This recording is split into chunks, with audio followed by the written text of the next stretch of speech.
Halo is one of the cornerstone IPs of gaming, but the absolute state of the Halo IP in recent years is disappointing to say the actual least. But I think there is some hope in the dark. But how much of it actually exists? Let's get into it. Let's talk about Halo, one of my favorite gaming series ever. I love it to death. I find myself coming back to Halo time and time again, simply because it's just fun. It's interesting. The world is captivating and engrossing, and there's many entries that I would rank in the best of all video games. The Bungie era is revered for many justified and correct reasons, from storytelling, pacing, gameplay offerings, gameplay loops overall, map design, weapon sandbox, you name it. From having Forge and Theater mode, community-driven events, and even playlists with Griffball. From co-op gameplay to firefight, collecting and using skulls for campaign or whatnot, Halo has cemented a legacy, where it was ahead of the curve. It was a trend setter. Games followed in Halo's wake in the hopes that one day maybe they could achieve the same success and glamour that Halo had achieved, but in the modern day, Halo has reverted to nothing more than a trend follower, piggybacking off of half-baked monetization strategies and principles that other competitors in the medium have elected to jump on in the hopes of trying to exsanguinate as much money from the remaining player base as humanly possible. This has been going on for a long time now, but maybe it's the inner optimist in me, but I just want Halo to be good again, and I think it can be. I'm not the type of guy to say never in regards to Halo IP, because everything can change with a single game release. And I will still argue that I think Halo 5 was the worst of the worst. It was Halo's bottoming out.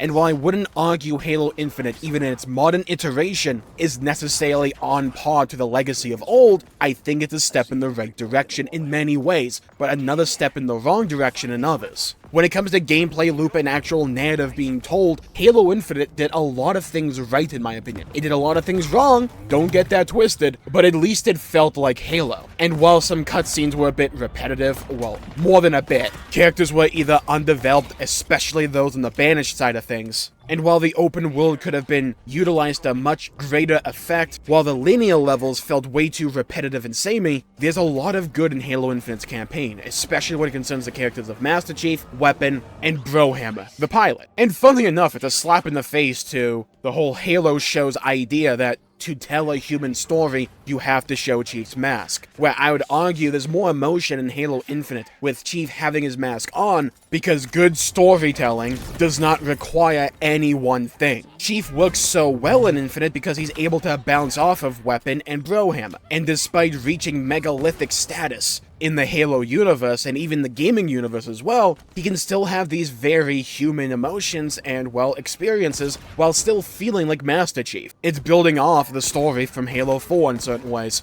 and there's so many directions that they can go for in another Halo campaign, but we just haven't seen anything in regards to that. In terms of mainline Halo games, for almost a decade, all we've had is Halo 5 and Halo Infinite. We haven't had any campaign DLC for Halo Infinite, as the game kind of solidifies itself as nothing more than a live service game, content with dishing out ridiculously priced monetization and microtransactions, and some of the most interesting narratives that I would have loved seeing done as an actual DLC or something to Infinite are saved for books, and books are no, new thing in the Halo medium, but when I feel like all the stories being saved for books instead of actual games, it becomes a bit disheartening. But I would also argue Halo is not just a story being told about Master Chief and the hope for humanity in the darkest night. In fact, I would argue Halo has never been about any one singular thing. It's been an amalgamation of a bunch of different pillars of gaming, just done exceptionally well together. Multiplayer and gameplay loop. I love Halo Infinite's gameplay loop. It's really fun. Is it perfect? No. Was it a massive step in the right direction off of Halo 4 and 5? In my opinion, yes. And there's been stages in Halo Infinite's post-launch support which have inspired genuine optimism, not just from the community, but myself included, where they've added significant things to try and bolster up the content offering for Halo Infinite. Its launch state was pitiable. Absolutely not a shadow of a doubt there. But funnily enough, one of the things I actually liked about Halo 5 was its post-launch support. It was genuinely good, and they tried new, wild, bombastic things, like the Halo 3 playlist. Remember that? That That was super cool. Because Halo is meant to be fun. It's meant to be kind of arcadey. It's meant to just be an arena shooter. That's where it thrives. That's where it sets itself apart from the entirety of the crowd. That's where the Halo identity shines through and through. Map control, weapon sandbox, understanding the tools the game gives you in order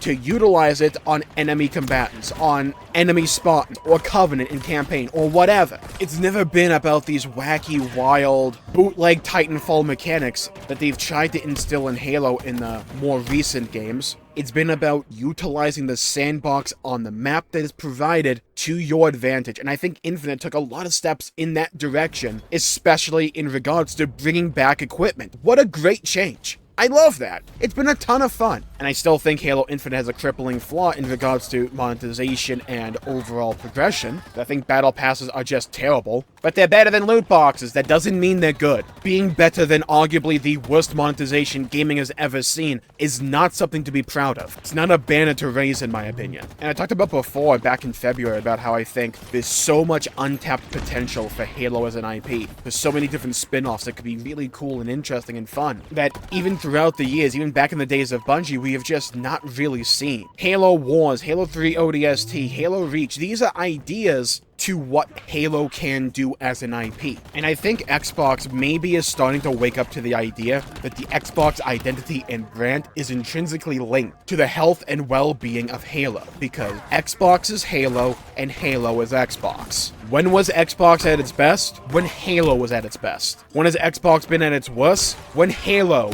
is either stagnating or at its worst. Mario is obviously the bigger IP, but the relationship that Nintendo has for a series like Mario is the relationship that Microsoft and Xbox should have with Halo. It is their lifeblood, their identity, and that's okay, because Halo is awesome. And it's okay to experiment and try new things as well, but you have to get your basics right. You have to have a rock-solid identity, because if I'm looking at Halo, what do I see? I see a campaign that has not been touched in nearly 4 years, alongside ridiculously priced monetization and microtransactions, with customization that could be cool, if not weirdly tuned and disfigured to better suit the in-game shop, in an effort to follow these monetization practices that the rest of the industry has put on offer. Halo has lost its way and its overall identity. But again, I want to be optimistic in this video, but in order to be optimistic, we have to understand what the issues are. Because every issue that I've talked about in this video so far in regards to Halo can be rectified in one game. Heck, they could be rectified in Halo Infinite with an update. It's just a matter of, do they want to do it? Do they want to pull this trigger? They've been edging us. They've been going in that direction, right? I think Halo Infinite is in a far better state than where it was on launch. That's not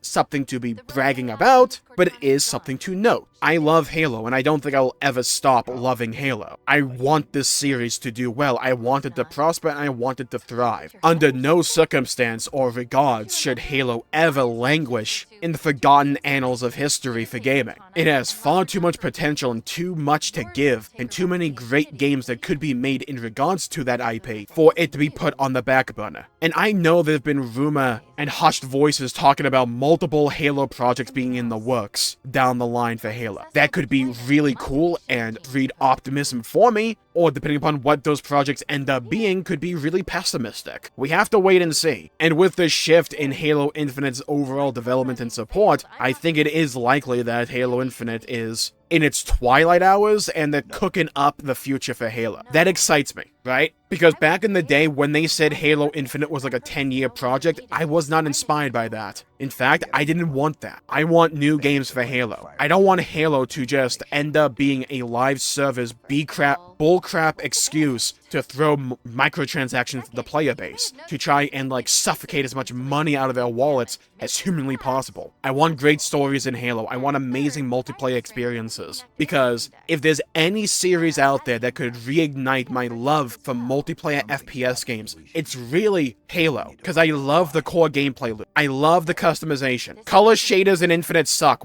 right? Like, they're garbage. but if they were earnable in-game, and not just the free ones, but all of them, while coming alongside a standard color selector that we've grown accustomed to in all the other Halo games, there's so much potential here. Because I think Halo Infinite has some great maps, especially some of the recent ones they've been putting into the game. They've been really good. And I like how they're trying new things and experimenting. That one crystal Needler-esque cave map where you can shoot the stalactites and stalagmites and they'll shoot off needles at nearby enemies. That's a cool idea! Maybe it doesn't work out for competitive play, but Halo shouldn't be designed simply for competitive play. Halo, in my opinion, was always at its peak when it fulfilled that casual audience, when it was a drop-in, drop-out kind of game, with an overall progression system where even if I'm not playing Halo, I'm thinking about Halo and what I want to achieve in it when I come back. I want to customize my Spartan or my Elite and just have fun with it, while it has a breadth of content on offer that I can partake in, whether it's theater mode campaign, co-op campaign, skulls in the campaign, firefight, multiplayer, any of the modes in multiplayer. When Halo has a lot of content on offer, it is at its best in my opinion. And like, have you seen some of the stuff that people have made in Halo Infinite's Forge mode? It's amazing. And one of the best things they ever did was start to utilize that Forge mode creations that people have made in the actual multiplayer. Make playlists for it, support it, lean into that idea, lean into the sense of community that Halo is so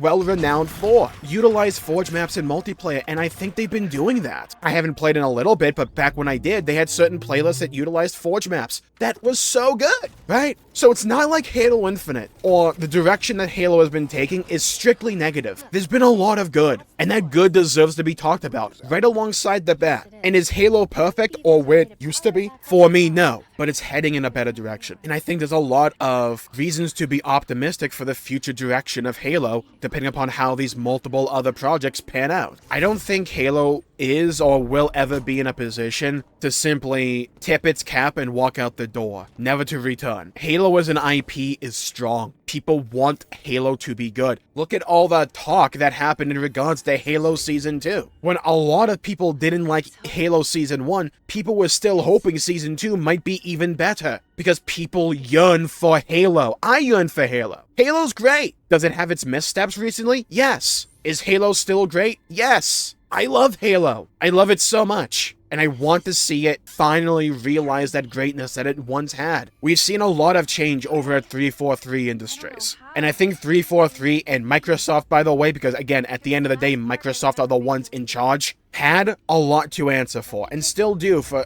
certain things. But Halo's one of those IPs where all it takes is a moment. All it takes is an announcement. And if people en masse start to realize the tide is changing to a significant degree, then I think we'll see a lot of Spartans out there go, I need a weapon. And with that, I'll call the video there for the day. Thank you all for tuning in. My pleasure for making the video. If you enjoyed it, please leave a like and subscribe. It really helps the channel out and helps support future content, and I greatly appreciate it. Stay safe, have a great day. Leave a comment down below with your favorite Halo game, even if it's 5, right? I may not like a Halo game or a particular feature, but you may. Enough with the division that separates the Halo fandom and communities apart. Let's just appreciate Halo. Let's strive for Halo to be better, because when Halo is doing better, we're all doing better. So let me know what your favorite Halo game was, or your favorite Halo moment, or just a great memory. Let me know. I'd love to hear your thoughts and hear your opinions. I'll never forget back in the days, back in high school, I was playing with my buddies in Halo 3. We were doing custom games. It was 1v6, me against 6 of my friends. I'll never forget them huddling around the sword spawn on. God, I never remember the name of this map. The one in Halo 3 where the sword is on like a walkway very high up, and you have to like use the grav booster to go all the way up on the elevators. That one. They were all huddled around the sword, and we were in an Xbox Live party chat together, and I just heard them conspiring against me, being like, okay guys, the moment he turns around this corner, we're throwing grenades, we're shooting him, we're getting him, yeah? I hear that. I'm right on the other side of the wall, right in the corner. I poke out, I see all of them, I throw one plasma grenade, lands right in the middle, or I stuck one of them. It was one of the two. And they just go, oh no, oh crap! And they just jump off the side of the map, and I think I killed 2 of them. It was so good! I have a lot of nostalgia for Halo, and a lot of moments just like that. Whether it's Forge mode and Forge World in Halo Reach, or the finale of Halo 4 or Reach. All those times I've done the Warthog run with a buddy of mine in Halo 3 campaign co-op. I love Halo. Thank you all for tuning in. Stay safe. Have a great day. I'll see you all next time. Bye-bye, everybody. Till we meet again.